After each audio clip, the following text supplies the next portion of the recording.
All right, so everybody who is tuning in right now, welcome to the Art of Human podcast. This will be like episode 71 or 72, I believe. So I just quickly to build context for you guys, the listeners. Today is a unique podcast because we actually have four people on the podcast, including myself. Um, this podcast was inspired by Josary, who's on here, and my friend Desiree, she's on here, and then the last guest is Sebastian, which is Josary's cousin. But I was just having a conversation with Josary and Des. We did a Zoom phone call. We do like this, like every month or so. We have a meeting between me and Josary, Des, and a couple other friends. And Josary had mentioned that it would be nice to have a podcast where we could talk about feminism and just the inequity that is apparent within the society and pretty much the whole world, but I guess maybe we might emphasize more on the United States since we all live in the United States. Um, but yeah, we're gonna build context for you guys. So each one of the guests is gonna introduce themselves and just say a little bit about themselves, and then we're gonna go to some speed Q&A. Basically, just kind of have some fun. We're just gonna ask each other questions, just completely spontaneous, just to be a little bit fun and build further context for you guys. And then the last part, we'll go into the whole feminist chat and also just general like humanity talk like usual. But yeah, guys, welcome. Honestly, who whichever one of you guys wants to start off, who wants to go first? I think Josady said she wanted to. Oh, Joe. All Yeah, I right. guess I can go first.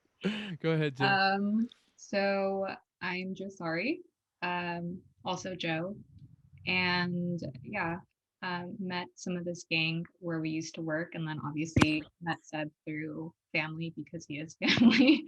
um, and then a little bit about me. I work in the mental health field and the social service field, and that's sort of what I want to keep doing, like as like I grow into myself. And I don't know, I'm just really passionate about like making sure that I'm doing the most good I can do. Whether that be like through helping like in the social service field or the mental health field, I feel like I am constantly just striving to be better for other people. Yeah. All right, cool. We'll go with Des next. All right. My name is Desiree, but all my cool friends call me Des. Like Joe said, I met most of these people through work. This is my first time meeting Seb. Um, so I also work in the mental health field, and I want to continue doing that throughout my life. I do want to go into grad school, and just like being able to be there and like help people in a way that kind of like I didn't have that help when I grow up is what I strive to do. So really just helping and like raising awareness is something that I'm very passionate about. But yeah. All right, so we'll move on to the third guest, who is Sebastian. Hi, I'm Sebastian. I'm currently actually in between a bunch of jobs, but I was formerly, I guess you could say, a barista, and my passions are music, art, and one of my actual future career goals is to help at-risk youth with basically just like any kind of situation that they were put in, which is what I was previously in, and I basically went through like this military school thing and like got help from like people that I thought I could look up to and stuff. So definitely want to look into some kind of, I guess it would be a form of therapy in the future. All right, thank you, Sebastian. I've never really done this, but I feel like it kind of works for this podcast. But I'll just build a little context for myself in case this is someone's first time tuning into the podcast or doesn't know me too well. Um, but pretty much, I started this podcast about December 2019. It's called The Art of Human. You probably know that by now. But I'm similar to these people in the sense that my inspiration and my passion is to help people in what I've struggled most in my life, which has been with physical ailment. Is that a good word? Ailment? I ran cross country and track for like a long time, like 10 years, and then I fucked up my body. So now I'm recovering from that, just practicing mobility, breathing, mindfulness, and also growing up. I guess you could say I caught on to a lot of negative behaviors from the environment that I was in. My parents got divorced when I was like 6 or 7, and so that created like a lot of, I guess it kind of built for like uh some negative behaviors, and I've been working through that. And so I'm just really into health, fitness, and just like mental health and things, because those are the things that I have extreme, I think, natural passion for. And also are the things that I've struggled the most with. So I hope to also help people with that and help myself at the same time. Um, so that's me. But yeah, I feel like that was a little serious. So now we can go to the speed Q&A.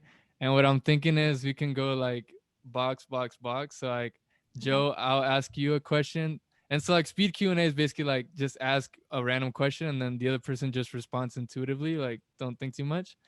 And then we'll just go. So I'll ask Joe, Joe, you can ask Des, and then Des, you can ask Sebastian, and then Sebastian, you can ask me. And then we'll just kind of see how long that goes. That's not how Uh, my boxes are arranged. huh? My boxes are different. Yeah, my boxes are Up and different down. too. Oh shit. Okay, though. It's okay. Yeah. Okay. Joe, hmm. What's been your favorite hairstyle that you've ever had? Oof. I've gone from like two hairstyles back and forth, like just over time, which is like it grows out and then I hate it. I cut it really short and then I regret it and then it grows long again. So I don't know. I don't think I've had a favorite one. I feel like the favorite one has still yet to come. And I'm honestly like super debating getting a mullet. Oh And shit. I kind of like feel like I'm gonna do it within like the next month. I had a dream last night that I cut my own hair into a mullet. Whoa. Next in mine too. I want to get a mullet within the next like month and a half. Yeah, I feel like Sebastian and I will probably be rocking mullets at the same time. Nice. Yeah. Damn, that's coincidence. There's three of you guys that want mullets. Christian, you're the only one left. I know. Shit. It's like I might as well just say I want one too. Yeah, just do it. If you guys do it and you send me a pic, I might do it. All right, sounds good. We'll have a mullet club. We'll do another podcast when that happens. All All right. right, do I just ask whoever? Yeah, just pick whoever. All right, I'll go in my boxes order. So Sebastian, since you're below me, what would you consider to be your greatest strength?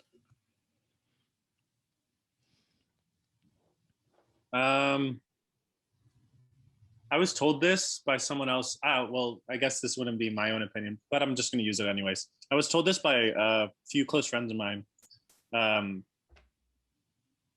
They say that I have the power to like change the setting in rooms. So like I either can make everybody in the room like really, really happy, or like everyone in the room shift moods basically. Like that I have like a stronger presence than most, I guess is the way to put it. So I want to say that might be one of my biggest strengths. I think I'm really funny, so I'm gonna go ahead and say that that's my biggest strength. I want to add something to this, that the whole time that you were saying that, I was like, oh, like Jasper from Twilight. Just like Jasper from Twilight. Just like Jasper from Twilight. I love that movie. That is one of the best movies. Jasper, that's a character in Twilight? Mm-hmm. Oh, okay. Have you not seen Twilight? I have, but it's been like a long time.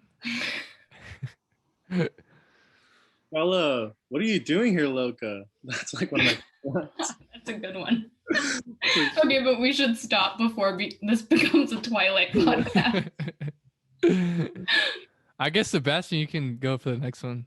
So I just ask any question. Yeah, maybe you could go with me or Des, and then we'll keep moving from there.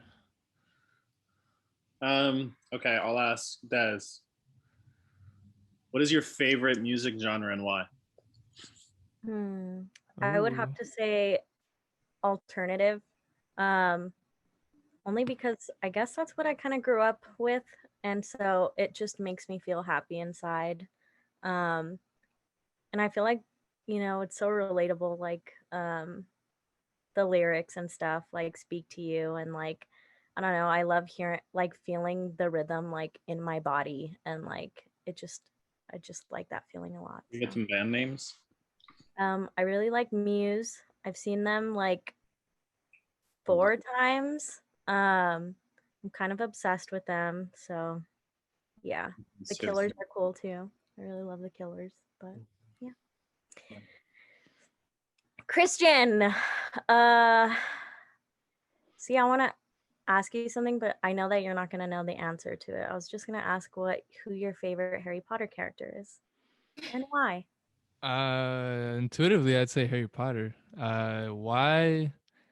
I don't know. I mean, probably because he's just the main guy, and like the movie's just mainly about him. But I don't know. I guess the fact that he like had a pretty terrible childhood, and that one evil guy showed up and like fucked up his parents, and then he like still comes out and like I don't know. I guess you could say he's like the hero, I guess, but I feel like he's not afraid to like show that he's also like afraid and like vulnerable, and then he just kind of I don't know, like, you know what I'm saying? Like, I feel like he's afraid, like, it's like even big moments in the movies, like, he's just fucking afraid, but then he ends up like coming out when he needs to. He still saves everybody. So I guess that would be my answer.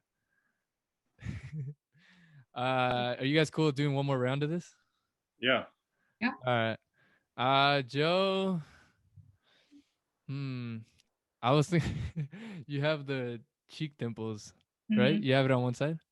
I have them on both. Oh, you have it on both? Yeah. Huh. I was thinking about asking a question regarding that, but I'm like, how can I do that? How long have you had them since birth? I don't know. Yeah. What's your favorite movie? Man, I don't even know. I feel like that's like asking what my favorite color is. It like changes all the time. Okay. I think a movie that I've watched the most, I've probably seen like Pride and Prejudice like 2 times every single year. Love. Like it's just like a nice comfort movie for me. Yeah. Yeah. I've never seen that. It's good. Pride and Prejudice? Pride and Prejudice. Just All love right. Pride and Prejudice. I'll have to check that out. You might find it boring. Oh, really? Yeah. No, Why? you might find it boring, but I just really love it. I don't know. It's really like it's like drinking a nice cup of tea. I think I'll like. What makes you think I won't like that? I don't know. Just try it out. Let me know. Okay, I You don't will. look like a tea kind of guy. I don't. What the You look fuck? like I a drank tea coffee this kinda morning. guy. That's what you say. You said I look like a coffee kind of guy? Yeah. Oh shit! I drink more tea than coffee for sure. So I don't know. Same. It's the dark Joe, look. huh? It's your complexion. The complexion makes me look like a coffee guy. Oh shit! That's racist. Right? I was gonna say that. Are we all Hispanic here by chance? I Yeah. think so. I am, Yeah. Okay. No racist slurs then. You can still be a person of color and be racist. Actually, no, I don't know. Another topic for We'll another talk about that day. in another podcast. Yeah.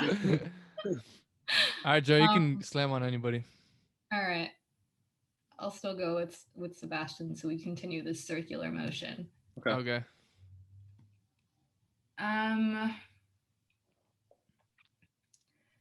What is like? I'm just asking like really personal questions, but what is your worst quality, and like what have you done to sort of reform that? I think these two things go hand in hand, but I'm just going to say them both. It'd be patience, but I think it derives from having anxiety and like feeling so anxious all the time. So I think patience is one of the biggest things that I can work on. And honestly, I do a lot of things throughout the week. Just like I use a lot of different situations that I'm put before to practice patience every single day. Like I'm sure everyone else does, but I think that's one of my, like for sure, my weakest qualities that I could use work on every single day. And I think everyone would probably want to say the same thing, but That's one of mine. All right, Sebastian, All I guess you can go. right. Okay. Who's your favorite author, if you have one? And if you want to name a book by them, that'd be cool. For me or for Des. Des? Oh, Des. Because I thought we were going to in the same Oh circle. yeah. Wait, who? You. Ew. Oh, Harry Potter. favorite author. I know, I love Harry Potter. That's like my favorite thing ever. I feel like you can just read those books over and over again, but same with Twilight. I love Twilight. I can read those books over and over and over again and like not get tired of them. And I think those are my favorite types of books where like you just feel like super childish and like nostalgic like Yeah. reading them, and it just takes you to a place where like you're not anxious and you feel happy and like warm inside. And so I really enjoy reading those types of books. Mystery books too. Just random ones off of Amazon that I find are pretty cool. But Who are your favorite characters from those two? my favorite character in Harry Potter is Cedric Diggory.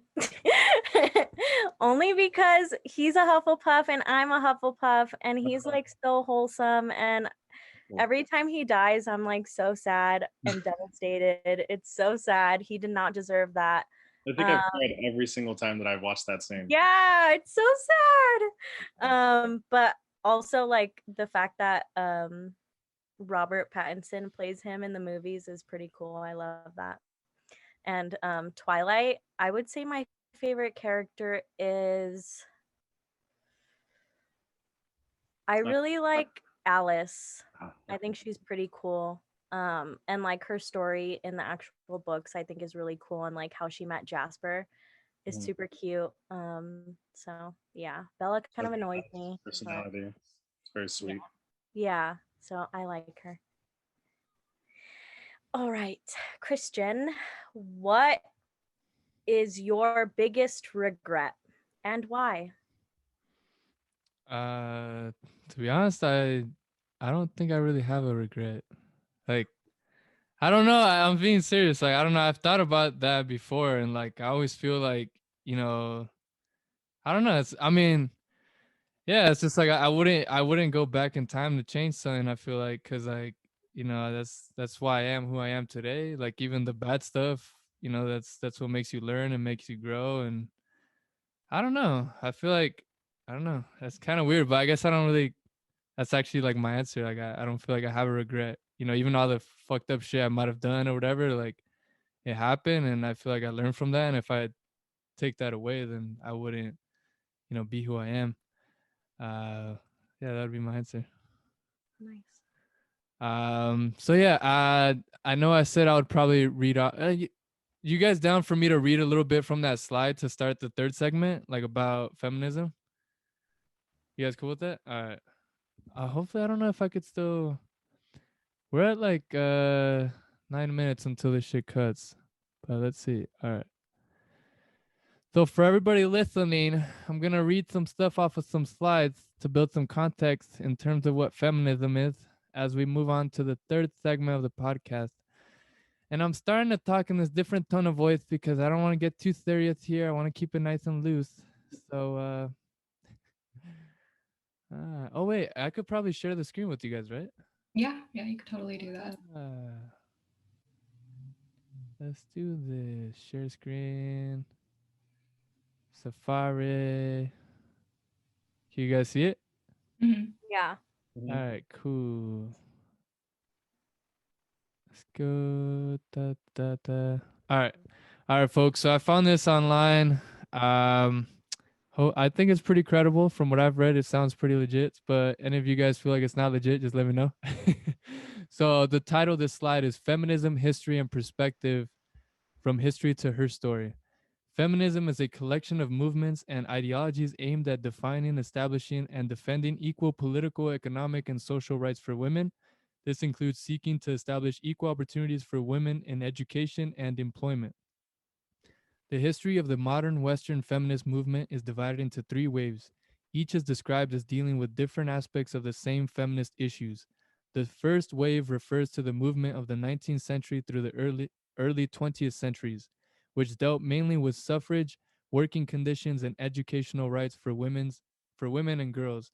The second wave, 1960s to 1980s, dealt with the inequality of laws as well as the cultural inequalities and the role of women in society. The third wave of feminism, late 1980s to early 2000s, is seen as both a continuation of the second wave and a response to the perceived failures. And then it talks about pretty much the three different waves, which I'll just read off what the three waves are, but I'm not gonna go into all the details. So the first wave, it says, let me move this Zoom box. The incidents that are included in the history of feminism first movement starts from 1809, married women property law in U.S. till 1928. The right to vote was granted to all UK women equally with men in 1928.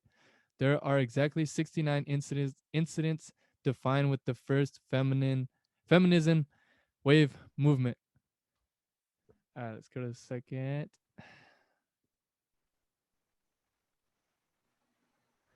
Eh. The incidents included in the second wave of feminism movements are started from 1963, the report of the American Presidential Commission on the Status of Women, which caused the enacting of Equal Pay Act, till 1980s feminist sex wars last incident that Japanese Equal Employment Opportunity Law of 1985 prohibits gender discrimination with respect to recruitment, hiring, promotion, training, and job assignment. There are 104 incidents included in the second wave of feminism movements. Third wave. The incidents that consist in the third wave of feminism starts from 1991, published of an article by Rebecca Walker, American Feminist, Becoming the Third Wave. Following establishment of Riot Girl movement in Washington and continuing till now, the latest famous incident were the Slut Walk incident, Toronto on 3rd April 2011, and globally the Slut Walk issue is spreading. Slut Walk was incident that Toronto police stated women are victims because they are walking and wearing like sluts that had created too many challenges and spreading on media over the world. There are exactly 31 incidents in the third wave of feminism movement. So yeah, hopefully that builds some context for people. But just to get right into you guys, I have a couple questions. And a matter of fact, if you guys are down, let's just cut this before it just cuts on us, and then we'll just join right back in. I'm jealous. I'm hungry. All right, we are back. We are live. We took a temporary break to start a new Zoom. But I was about to ask you guys a question that I had pre-prepped. And let's see if I can pull it up. All right, here it is. So, what does feminism mean to you? What does it mean for you guys? We can just kind of free flow this, whoever wants to talk. Like, what does it mean for you guys? Like,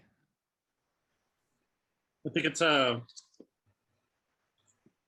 way for women to express what's been happening to them for thousands of years, I'm assuming at this point, that they have been degraded to a lower extent than men have by men and by women alike as well, that believed otherwise than women that believed in feminism.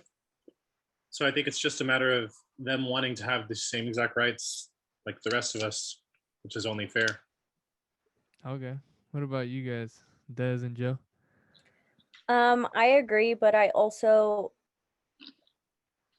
want to point out that I feel like recently not a lot, but certain people will like have hatred towards men and then call that feminism, and like I don't agree with that. I don't think that that's like, I think that you're just pulling things, from your hatred of things, like how they're going, and like I don't think that that should be like a part of feminism, but a lot of people will pull stuff from other things and then call it feminism.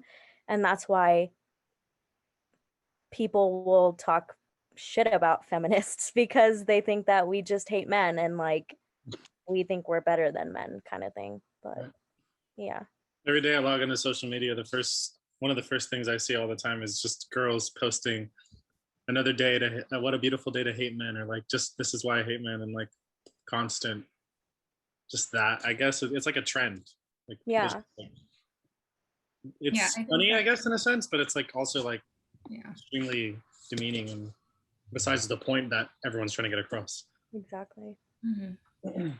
So it seems like almost like that kind of gives a bad like representation for feminists. So then people have a negative connotation, and then it's probably like a girl's voice probably loses power when she starts talking about it. I feel like because it has like that negative connotation, so people almost like they shut it off before they even hear anything, Mhm. right? Yeah, I think that happens a lot, but I also feel like sometimes people like ignoring feminism because like I think that men are part of the solution, but they're also a part of the problem.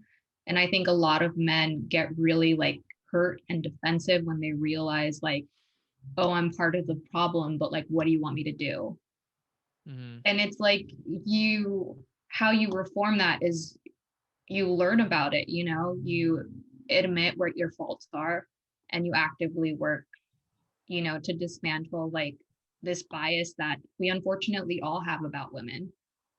Like even women ourselves, like there is that whole like I'm not like other girls sort of thing going on. And it sort of pits women against women. Mm. But we sort of just have to actively work towards dismantling that and learn how to best support one another. Right. Yeah, I saw this on that same slide that I read from earlier. It's like a quote from somebody. She said something like the kind of separation between like man and woman like kind of happens at birth, like the second they say like, oh, your baby's a girl, or your baby's a boy. It's like it's kind of this like weird thing where it's like it would, like if we didn't label anything, like, that seems like there can be benefit there, but it's like at the same time it's almost like part of human nature that we label things for understanding. And what do you guys feel about that? Like I don't know, do you think like the parents should have a choice to identify their kid as what they want with regard to their sex, or like, stuff like that? How do you guys feel about that? Des, you want to say something? I can tell. No, I don't. I mean, in my opinion, I think that in like gendering kids from such a young age, yes, we do place limitations upon them. Like I think that there is like toxic masculinity that men have to deal with, of like you're not allowed to cry, you're not allowed to like show your emotions. And I definitely think that has its role in feminism too. It's not just about like empowering women, it's also about normalizing men's vulnerability. Because there's like suck it up, like it's not that's not okay to say to a kid. Like everyone has the ability to express their emotions. And then I also think that it's really terrible that like from the get-go we teach women that the first thing that they need to prioritize is becoming mothers and caring for people and putting the needs of others before themselves. Yet boys are taught to be aggressive and allowed to be, to go after what they want Boys will be and to be boys. selfish. Yet women aren't allowed to be selfish because then we're labeled bitches. Right. Boys will be boys. That's just, Yeah. Sebastian, I guess being a guy on this podcast, how do you feel with regard to, I don't know, like from your perspective, your like experience, like, uh, what do you think like us as a society can like work on to like make it more equal opportunity for men and women? Like, do you think like from the parenting standpoint, do you think like at school they need to like start teaching us like, or like, I don't know, just anything with regard to your life experience? um, I don't necessarily want to speak on behalf of women, but I do want to say certain parts, I guess, that would counteract that.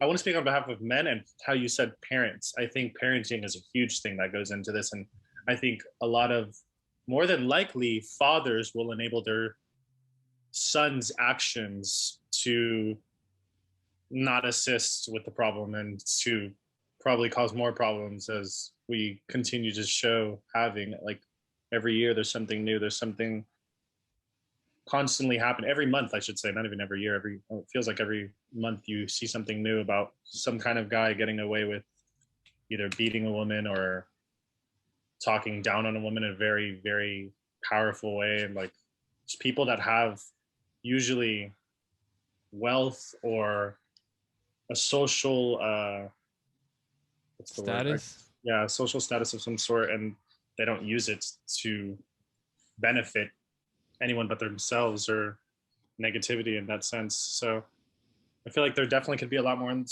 done in that specific point from parenting and like, but men in general, I think learning, and I think Josary mentioned beforehand that we talked about it, and like I was like, oh, like when she told me about this podcast, and I was like, oh, okay, like what's his like view? Like, does he know like what's up basically? And she's like, he's like fairly new to it, and like he wants to learn more and wants to like grow basically. And I think that's extremely key and important. And I think that's what would help everyone most with all of us being able to gain some kind of wisdom and knowledge from all of this, because we're definitely at a low, is what it feels like. But there is hope, is what I feel like.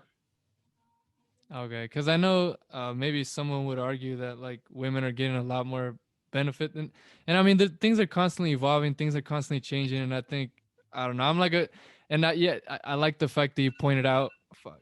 I like the fact that you pointed out what you said regarding like you asked Joe like what was my experience or things like that, and yeah, I mean I've told Joe this on the conversation we had that like I'm very ignorant when it comes to a lot of things, in particular this whole movement, and I really love that I get the chance to just like learn from you guys and talk about this. And just knowing that I was going to do this podcast, I did a little, like I did research that I probably would have never done. um and I'm not even sure where I'm going with this. I yeah, this is a very, to tell you guys too, like this is a very, I'm in an uncomfortable position. Like I feel like I'm DNA wise, I'm not like the best facilitator when it comes to like, having so like multiple people here. But just know this is like a really free flow conversation. It's like if anyone has like a moment of epiphany, like we can just kind of run on that. And I guess for the listeners too, like I apologize, and I apologize to you guys. I know I could have done a better job to like prepare myself, but yeah, even right now, like I don't want to try to dig like more complicated because then I'll just fuck my psyche more. So I think anyways, you're doing good. all right, thank you. I appreciate You're you. doing fine. Yeah, I think All your right, effort there. thank you. Joe, I know both you, Joe and Des, I know you guys have a lot of things on your mind. What are some things that like if you had like an audience of people in front of you, like what would you want to tell them? Like, what are some things that you really think society needs to start thinking about? Like if you need to start planting some seeds. Well, I definitely feel like, well, when we had this conversation initially, like we had other people with us.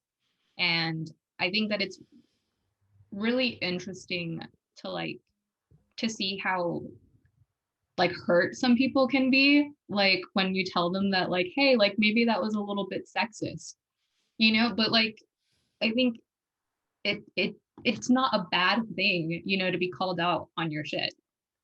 Like I know that like I'm not always a good feminist, but like admitting like what your mistakes are and like being aware of like your own fallacies is a really good first step. Like and I mean it's not only like something that goes into like being a good feminist, but like into doing anything. Like nobody's going to be perfect at things. Like I'm not an expert. And I don't like anticipate being ever an expert, like, and I'm a woman. So I don't think that men should have like that trepidation, like, oh, I can't be a feminist because I'm not a woman or because I'm not radical about it. Like that's not how this works. It's very much like take what you want, learn from it, and just be open-minded with it. But I think a lot of people are scared because it's like a big word. Yeah, I've definitely had conversations with people, I want to say probably within the last 6 months, that make it so hard for people to like want to learn and to know more, because they scare them out of like the situation by like just degrading them, or the fact that they don't know anything. Like, oh, you're a part of the problem. See, you're ignorant to it, so therefore you're probably gonna shame me in some way, and you're just, yeah, like it's a whole like circle of negativity basically the entire time. What about you, Des? I wanted to go off of what Sebastian was saying about like parenting and stuff. Um, I think also school systems implement uh those types of things too, especially in regards to girls. It seems like everything kind of revolves around boys. So like you can't wear that because it's distracting to the boys, or you can't do that because it's going to distract them and like from their education. And it's like these things are being told to like young kids, like ages 6 and up, and like why are you sexualizing like a little girl like that? And I think that a lot of the world, especially like in school and stuff, you are you know sexualized as a girl, and you can't wear certain things because like even if it's 100+ degrees outside, you can't wear like a tank top because like you're going to distract like the boys. So I think that that's also a huge part of the problem. And now people are speaking up about it, but before it was like that's just the way it is kind of thing. Do you guys feel like if there was less regulations when it comes to these kind of things, that maybe things would naturally just be in a better state? Because obviously, like from a just objective standpoint, like let's say for instance they said girls can't wear particular things because that's gonna make a guy, behave a particular way. Like, um, do you guys think if they were to like take away a lot of these regulations, things would just naturally become better? I don't think so, because I think like again it's internalized. Like Mm, it's built into like a lot of our heads already. Like when like even like my mother like would shame me for what I would wear.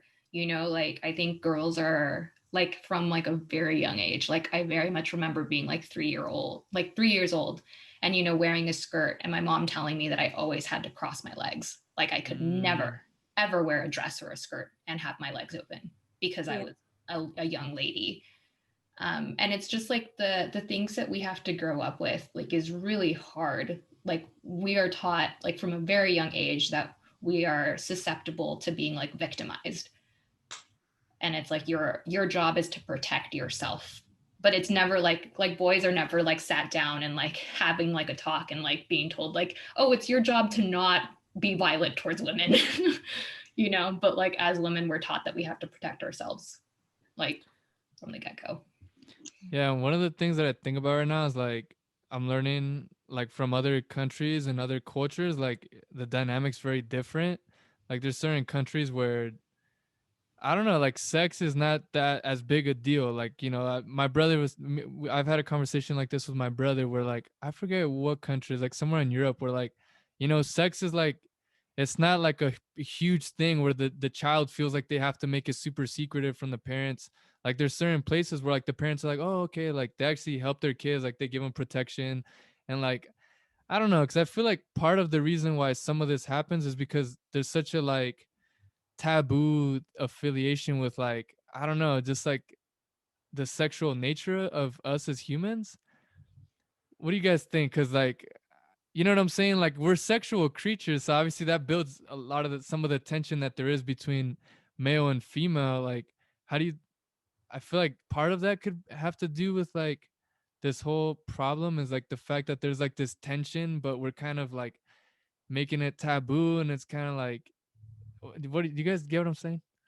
Yeah, but I think there's a difference between that and also like teaching a 3-year-old you can't, like, you have to cross your legs and protect yourself uh because this might happen to you. Like as a 3-year-old girl, you shouldn't have to worry about things like that. Like you're a kid. And that's not something that should,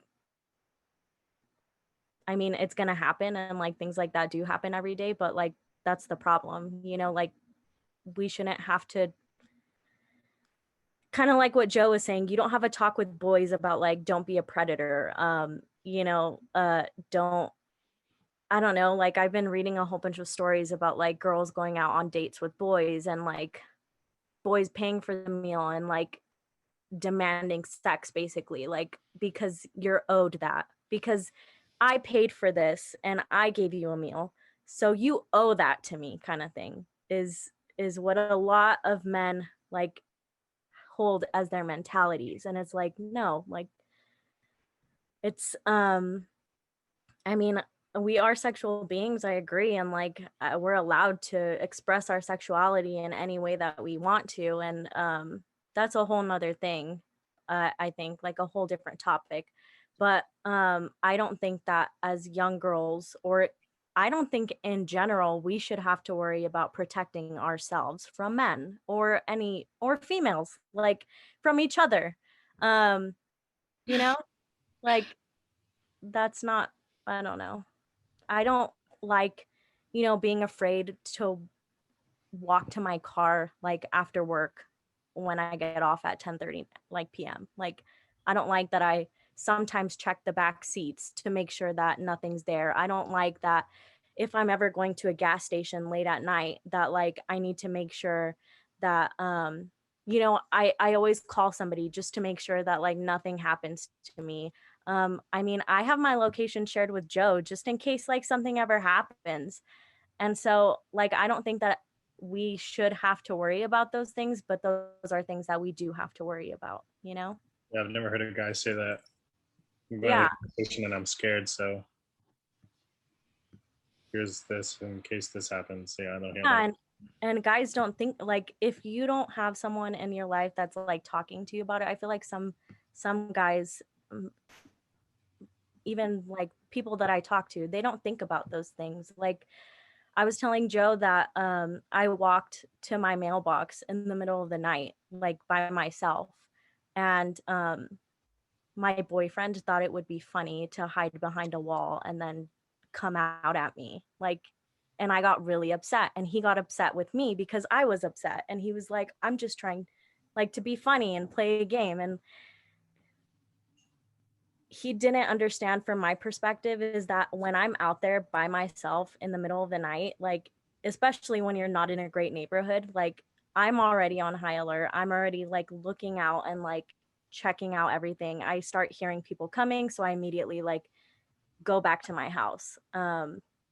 Because it's just like anxiety, like all the time, especially at night, just being by yourself and being a female.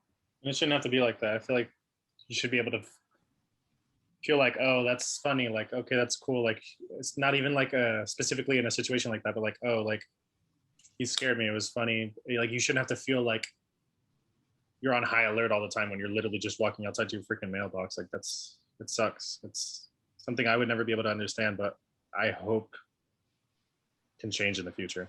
Yeah. So it seems like it's like a combination of like empowering women and then also just changing the whole parenting thing with regard to like boys and girls, like, right? Because I feel like a big part of the problem is the fact that like guys like feel this sense of like entitlement or like, you know what I'm saying, like they have this like ability to like overpower. I don't know, it's just, and to be honest, I don't know, I don't really spend too much time with like a lot of people in terms of like, I guess like guys that are like that. I would say most of my friends, I don't know if I've been around too many guys that are just super masculine, like where they're just like, like kind of the things that Des was saying. But yeah, I don't know, I'm just kind of Yeah, saying no, stuff.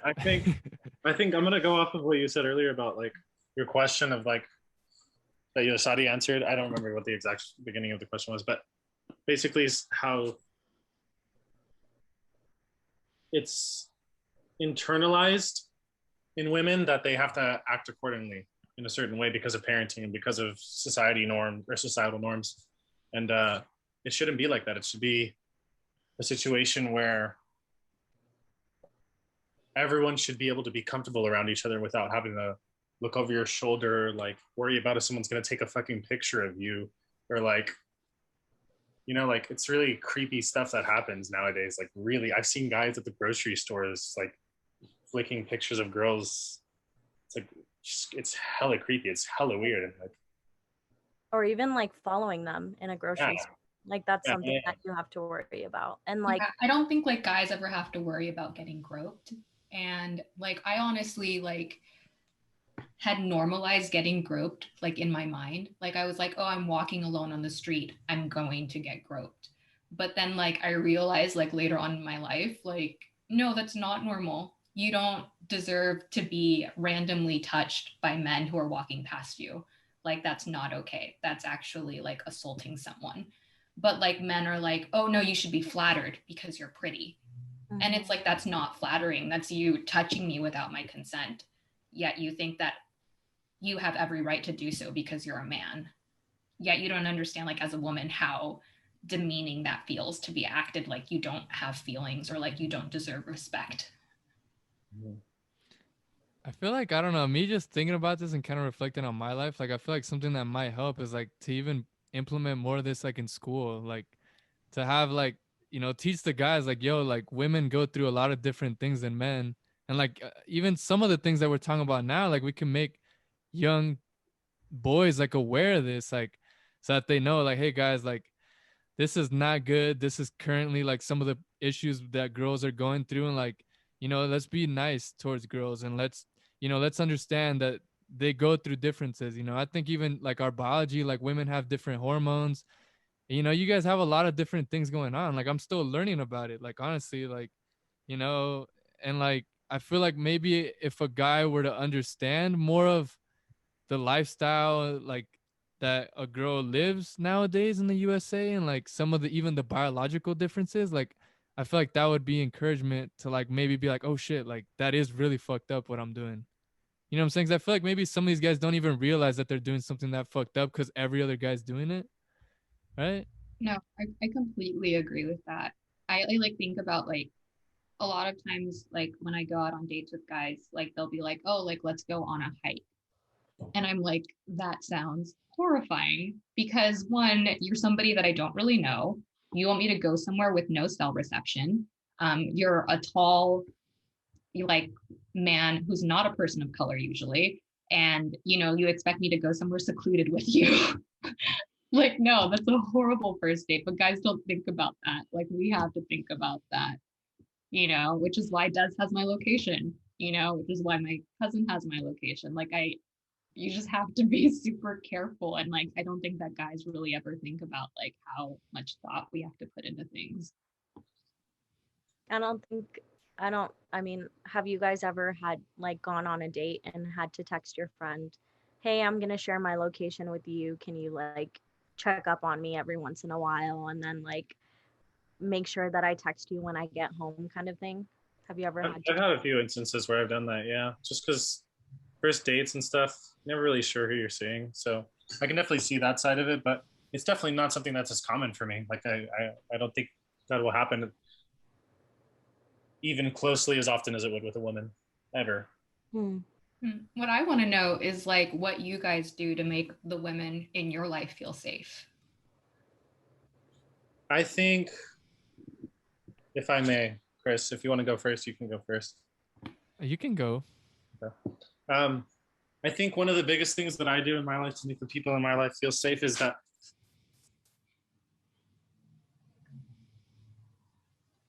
as at least having a Hispanic family, I've always been very physically loving and physically loved.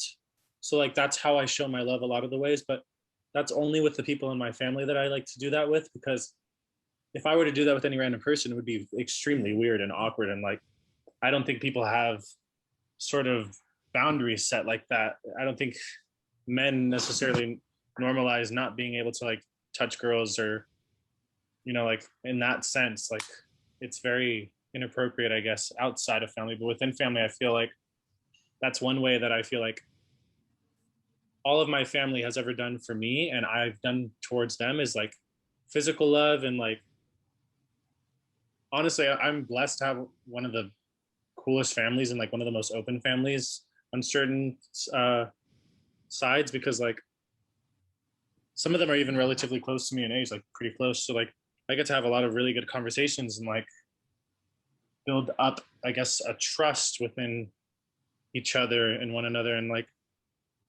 make each other feel secure and like feel heard about whatever the topic may be. But I think I guess communication is one of the biggest things that you could definitely put out there. For me, for any relationship. Sorry, go ahead. oh, you're good. For me, I feel like just in general, not even just women, but just literally anybody. And I told this to you, Joe, when we talked last time, but I feel like I was so like insulated in my own bubble, and like I was never really compassionate for like the majority of my life. So it's like just like in the last year, it's like I feel like I'm starting to care for women, but also for men. So kind of doing both at the same time, which is kind of new for me because like I didn't really have very many friends growing up, like close friends, you know. And I think that's for a reason. It's probably because I wasn't showing love and empathy, and I wasn't like checking in on people, and I wasn't like showing people that I really cared for them. But nowadays, the way I care for women, or you know, I mean, honestly, the woman who I spent the most time with is my mom because I live with her, and the way I support her is, I mean, really just by, you know, just being there, like moral support when she comes home, like listening to her about her day at work and maybe some of her frustrations. Just like I always tell my mom, like, you know, you're beautiful, like you're amazing. And like I always like kind of have her reflect on what she's done in her life. You know, my mom has 8 sisters and 3 brothers, and she's the third oldest one, and she had an abusive father. So, you know, like my mom's been like she basically ended up buying a house when she turned like 20 something, early 20s. And then she moved all her brothers and sisters, the younger ones, to move with her. Um, and then like here for my upbringing, like my mom's been the one that's helped me and my brother with our cell phone bill and stuff like that. So basically my mom's been like awesome. So like I'll tell her like like I just always tell her like I love her so much, and that like you are an amazing, beautiful woman. And like I just tell her that to like always know that. And I tell her that like before she goes to sleep, especially if she's like stressed out. And I guess with like people outside of my family, like, I mean, you two are a good example of, you know, my female friends. And matter of fact, it's kind of interesting. Like I might have like the same amount of female friends as male friends. And sometimes I feel like I interact more with my female friends, interesting enough.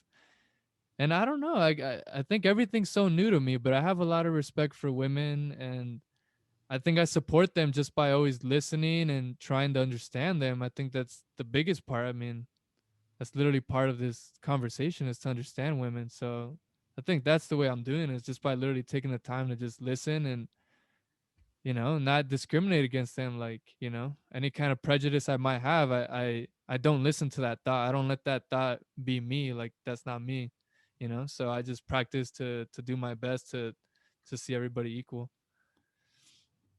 Yeah, I think I've always practiced naturally, just not even practice. I think it's always been natural for me to just treat them like they were my own sister in a sense.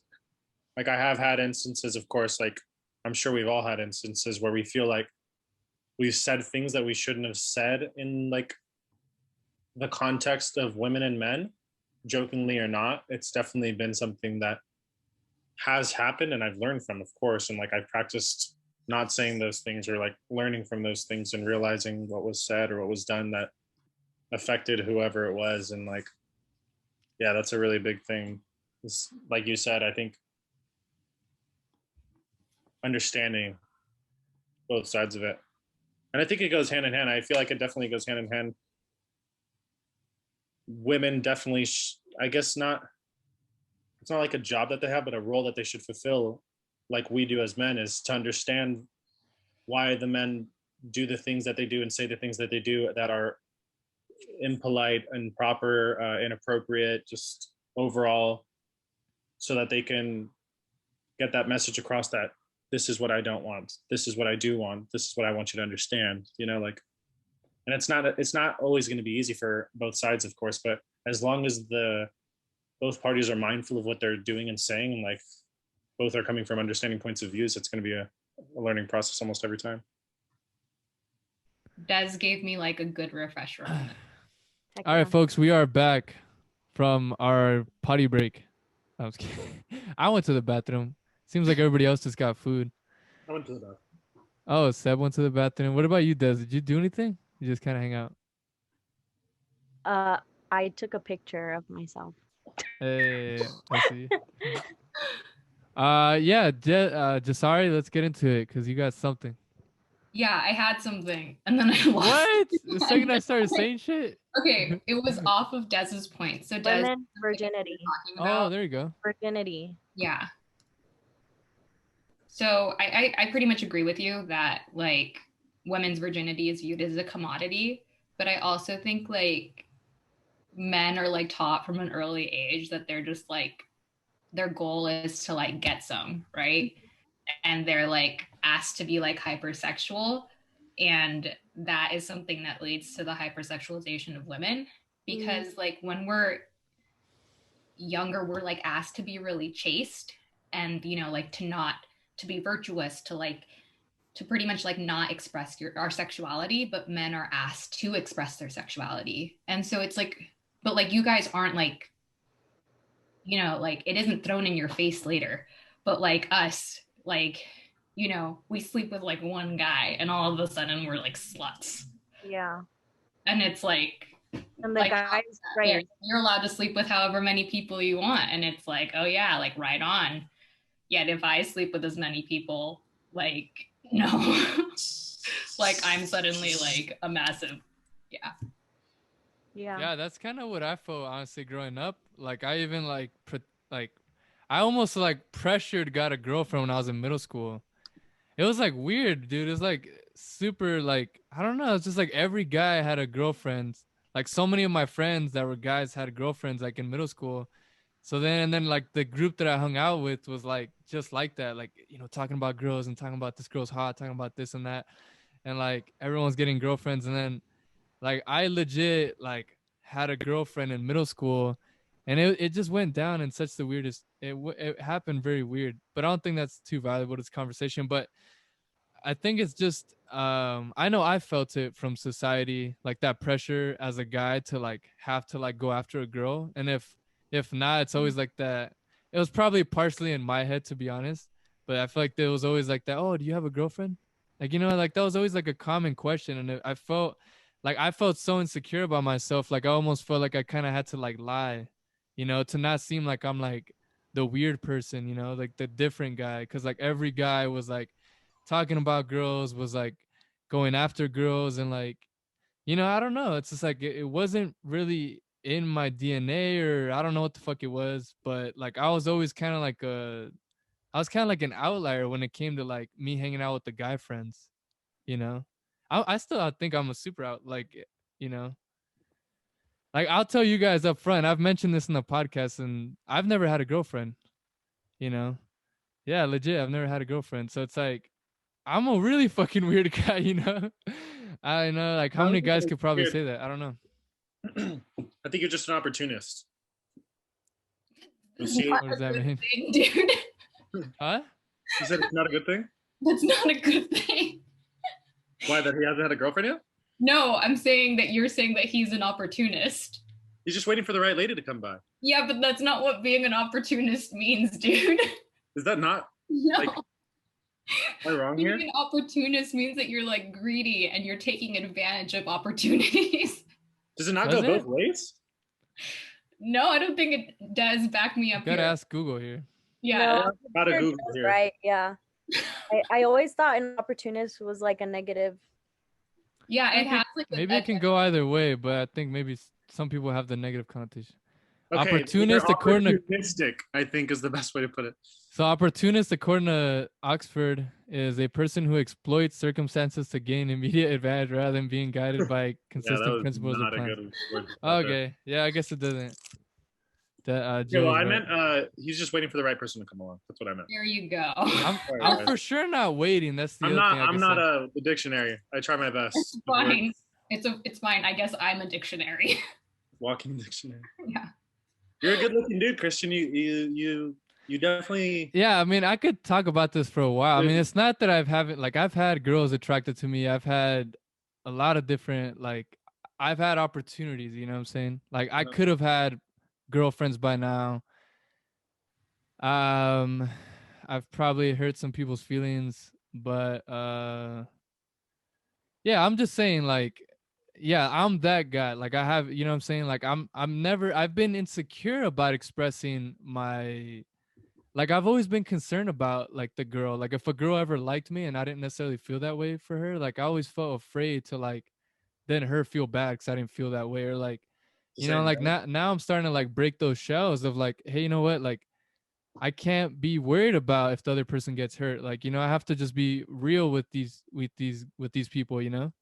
You Mhm. know, because like before I would even shy away from like having friendships with girls because then I'm like, fuck, what if they start liking me and then like it doesn't work out, you know? Mhm. Um, but now it's just like I know I can't be in that bubble of like being afraid of what other people are gonna feel, and I just need to express myself, and yeah, that's how it I is. hear you there. I've definitely felt moments of hesitation of being friends with women for either that reason or just like I've had toxic relationships that I've been in where it's like I'm questioned if I have a friend that's of the opposite sex, and it's like really awkward and weird and like I don't know. I feel like that's definitely a normal thing that people still probably hinge on and like question. Like likewise with men, they probably question why a girl has this guy friend or this many guy friends. It's like frowned down upon, I guess. Mhm. And I think the reason I bring this up is hopefully to like just build value, because like, you know, I felt that pressure my whole life of like having to have a girlfriend or like having to like chase girls, but it always felt like it was like some shit was just being trying to, something was being like trying to, it felt like society was like telling me to do some shit, and like I didn't feel like I don't know, it's just like what, like I don't know, it just felt like an immense amount of pressure, and like, you know, but now I'm just kind of getting comfortable with saying it. But it's like it just goes to show that like, you know, like there's probably a lot of guys who got pressured into just doing certain things. Like, Mhm. you know, like I feel like the culture probably pushes a lot of guys to behave in a, you know, to treat women disrespectfully. You know, the culture, like, you know, so many guys are like pushing, like, yo, bro, like how many girls you've been talking to, or like, you know what I'm saying? There's so much like of that that I feel like there's so many guys out there that wouldn't be like that if it wasn't for like the culture around it, you Yeah, Mhm. know? and I completely agree. I think that like women take a role in that as well, and I feel like that's something that in general we forget about, like how many women play into this stereotype sometimes too. Like I've heard like some friends who are girls who are like, he needs to pay for the first date, and I'm like, where does it say that? No, they don't. It's so Like weird.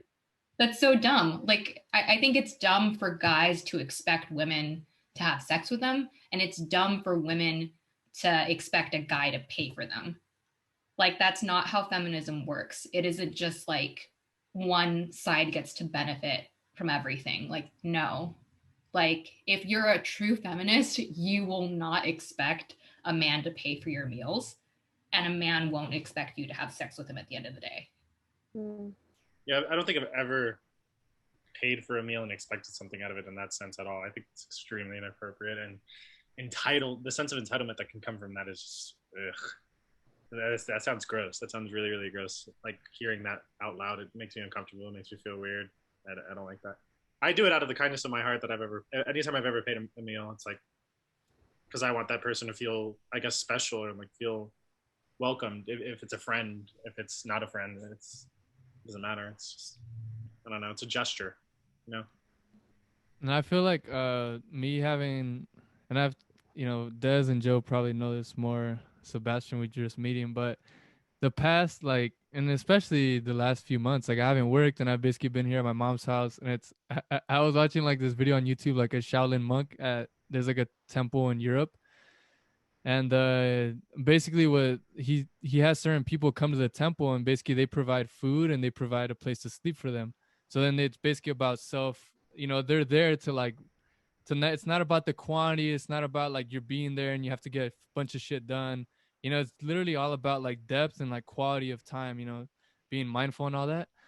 And it's like I feel like I've kind of lived in a monastery, like at least like this year, because I haven't been working and I've been here at my mom's house, and she goes off and works like 5 days a week, and I spend a lot of time at home, and you know, I'm so blessed to like have a place to sleep and not have to struggle for food. So it just like I've been able to really dive deep within myself, and just, you know, all the thoughts that go through my head, it's like, you know, I'm with it all day every day, like, you know, because I'm so externally detached from the external world.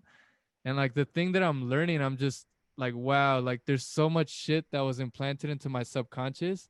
Like it's just so insane. And it's like some of this shit's so fucking deep that it's like, I don't know. It's just like, man, like unless you kind of detach yourself, like you wouldn't notice it because it kind of all blends. You know what I'm saying? Like, you know what I'm saying? But like when you're actually by yourself, you get to see like all the shit that was like put into your brain. You know, like I feel like maybe something like that would not only just for like the whole male female equality, but like just in general, like I think if people were to spend, especially people who are like just kind of, you know, not doing well, like I think it's almost imperative to like spend time by yourself to like see the things that go through your mind. You know, like I have a lot of fucked up shit that was like in my mind, like even with regard to like women, and like I see it now, you know, and I discipline myself and I practice patience and all that. But it's so strange because it's like I know it's not me.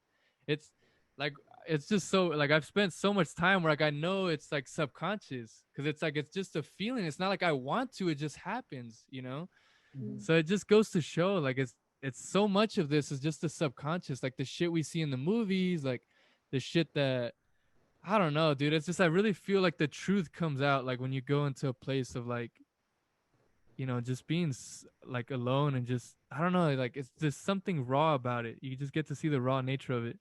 And I guess all we can really do is just keep voicing like, you know, for the next generation to like to not have these stereotypes and to like, you know, have an objective way of like more objective way of seeing things and like it's like being brutally honest at the same time. Like you know, like being super honest, because I feel like some of the shit that we struggle with is just for the sheer fact that like people are too, like no one wants to have that hard conversation, or no one, you know, like I guess that's one of the things like I hope that I can do is like just me being super vulnerable is just like, you know, just make people like fuck.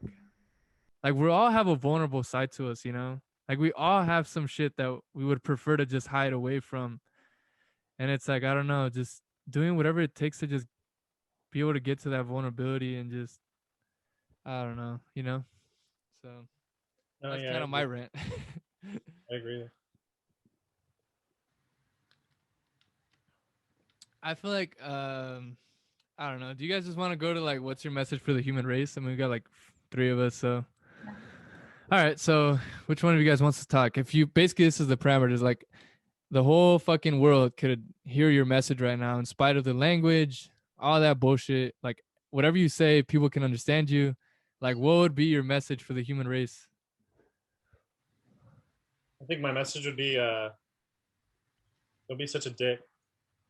No, be nice. Mine was gonna be kind. Mine is live, laugh, love. I'm just kidding.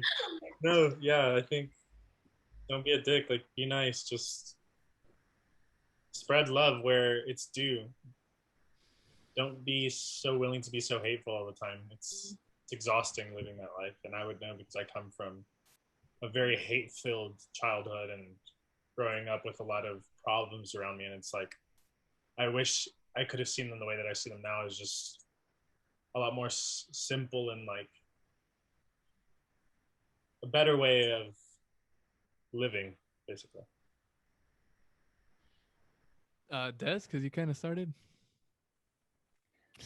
Be kind is probably a big thing. Just be kind to everybody like around you. Cuz you know, there's enough hate in the world, and like just one little thing can make like a huge difference in someone's life. Um like even I don't know, complimenting someone like I like your hair.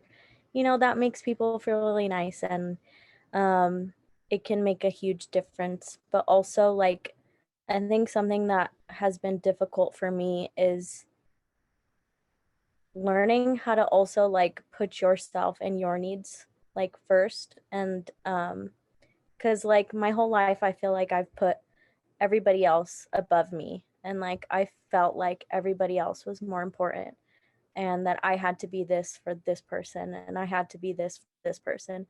And I kind of lost myself and like didn't really stop to focus on me and like my needs and my feelings. And so recently I've been trying to like do things that are good for me, and like, you know, it might be hard, like setting boundaries with certain people and cutting like certain people out of your life, even if it's family members. But, you know, you have to do things that are going to benefit you and make you happy. So I think that's a big thing that a lot of people struggle with, and like it's hard, but just learning how to do that. Yeah. Thank you. And thank you, Sebastian.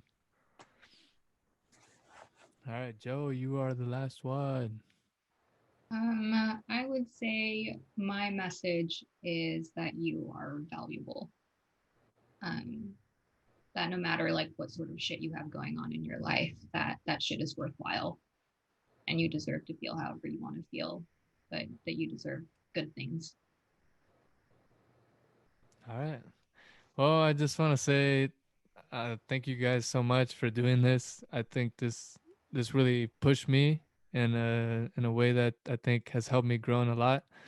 So, but I really appreciate you guys for taking the time to come on. It's a pleasure to meet you, Sebastian. And then Des and Joe, you guys, you guys are really people that I care about, and you know that you can always count on me. Hit me up.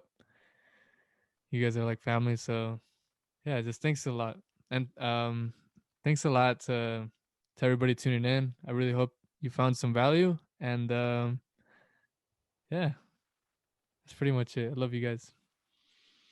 I will end the recording, and then we can still chit chat a little bit if you guys want.